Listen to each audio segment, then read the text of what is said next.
এই বছরের দুর্গাপুজোর কেনাকাটা যদি আপনারা ঠিক পুজোর আগে করেন, অর্থাৎ নবরাত্রি শুরু হচ্ছে 22শে সেপ্টেম্বর, 22শে সেপ্টেম্বরের পরে যদি আপনারা কেনাকাটা শুরু করেন তাহলে একটা বড়সড় ছাড় পেলেও পেতে পারেন।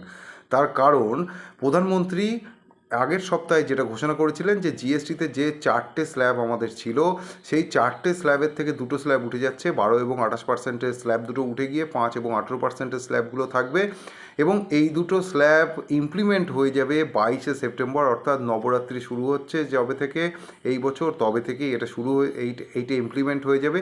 সুতরাং আমরা একটা জিনিস কল্পনা করতেই পারি যে দুর্গাপুজোয় আমরা যে ধরনের জিনিসগুলো কেনাকাটা করি সেই জিনিসগুলোর ওপরে যে ট্যাক্সের ছাড়টা আসতে পারে, তাতে করে আমাদের পকেটে কিন্তু বেশি টাকা থাকবে, আমরা আরও বেশি কেনাকাটা করতে পারবো। যদি আপনি 22শে সেপ্টেম্বরের আগে কিনে নেন তাহলে এই সুযোগ আপনার জন্য নয়, কিন্তু 22শে সেপ্টেম্বরের পরে কিনলে এই সুযোগ আপনার জন্য। সঙ্গে আরও কিছু রিফর্মস আসতে চলেছে, যেমন আমেরিকায় যে প্রোডাক্টগুলো আমাদের এখান থেকে যায়, যার ওপরে বিপুল পরিমাণ শুল্ক চাপিয়ে দেওয়া হয়েছে, সেই প্রোডাক্টগুলো নিয়ে কিভাবে অন্য দেশে ব্যবসা করা যায় তার উপরেও খুব চটজলদি একটা নতুন নিয়ম আসতে চলেছে। হয়তো ওই ব্যবসাগুলোতেও কিছু ছাড় আসতে চলেছে, মানে চিংড়ি মাছ, কাগজ, কাপড় ইত্যাদি। তো এই সেক্টরগুলো সামনের দিনে যথেষ্ট ভালো কিছু একটা পারফর্ম করতে পারে এরকমই সম্ভাবনা দেখা যাচ্ছে।